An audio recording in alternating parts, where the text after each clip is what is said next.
want to end this conversation by going back to the beginning and thinking about how we got to this point. I'm curious your analysis on this question that's really been in my head since the military operation began.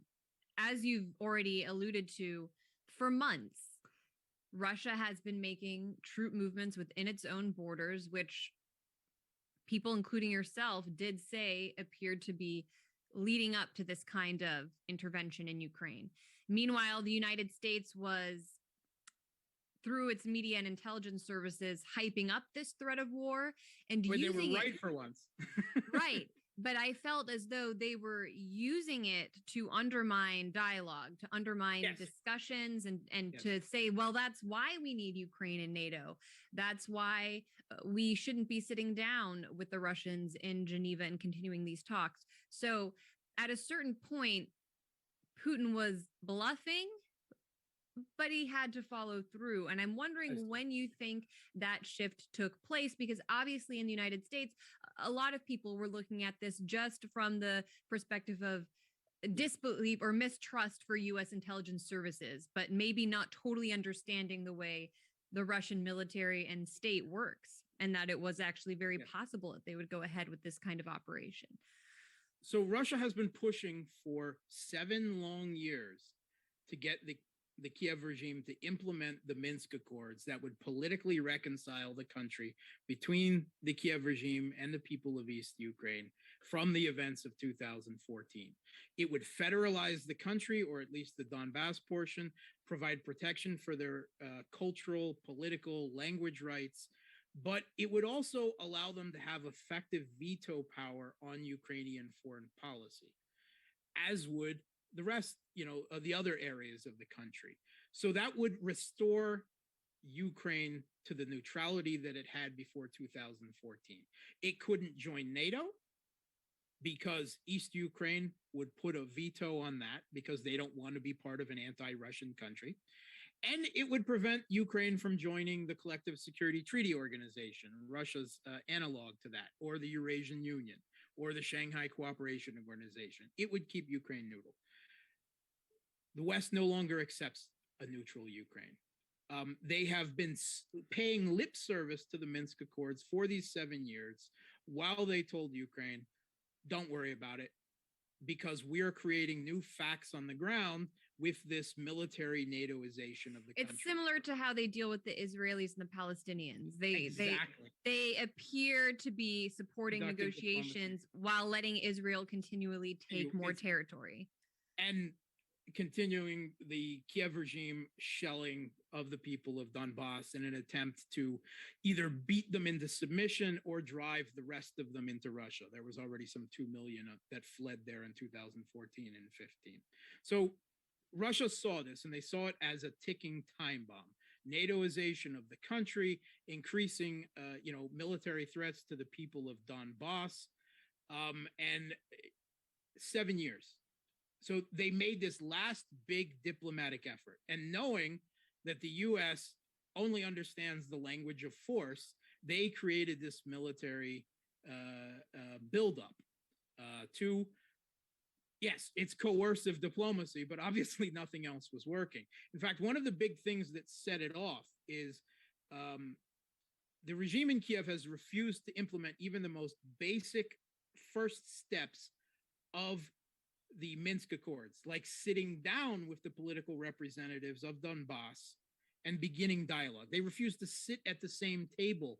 They say they're just Russian proxies, right? They deny them all agency. The people in Donbass, they're all terrorists.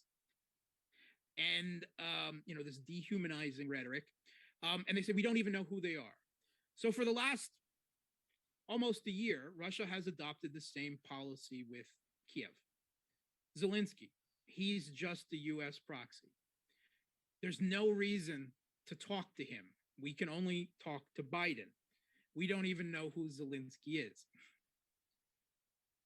So there was an aborted attempt at multiple Normandy format meetings with France and Germany, which Russia said, no, we haven't even implemented the last one. There's no point for further discussion. Eventually, they agreed to just a meeting with France and Germany, and they say, hey, could you please exert your pressure on your client state there and get them to fulfill the Minsk Accords so that we can have peace in this country again? And France and Germany said, no, we will not push them on it. And Russia, I was like, well, what is the point of diplomacy anymore? This, it's obviously you're closing all diplomatic avenues. They released the transcript from that meeting and really angered France and Germany that they revealed that.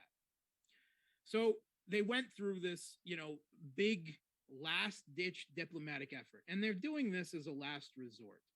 Because from the Russian national security perspective, seeing this time bomb, everything, the clock ticking there, they knew the costs of intervening would be horrific to the Russian economy, to Russians having to kill Ukrainians, something, at least in the terms of the Eastern Ukrainians, they don't want to do, right? Neither the troops, the Russian government, they regard themselves as the same people.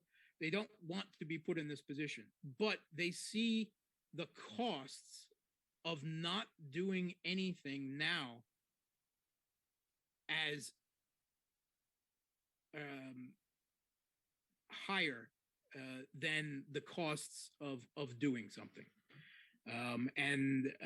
It was a last resort. And I think everyone knows that Putin doesn't bluff, right?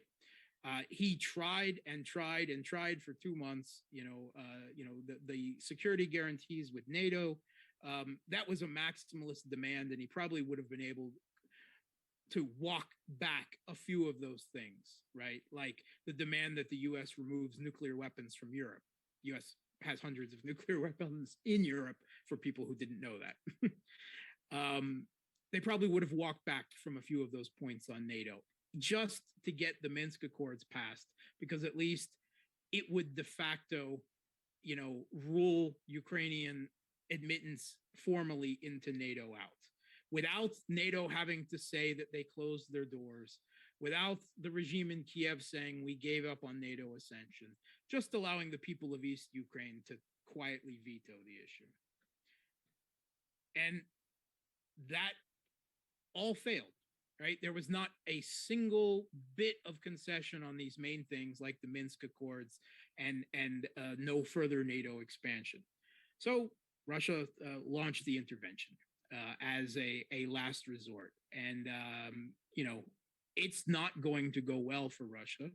It's not going to go well for the Russian people. These sanctions are going to bite hard because the U.S. has corralled every single corporation in their country, from Facebook to Instagram to the world's biggest shipping companies, to DHS, to Disney, to, everything. Right? FIFA. Yeah. I mean, Russia's sports. Sports are not supposed to be political, of course, but yes, everything. And this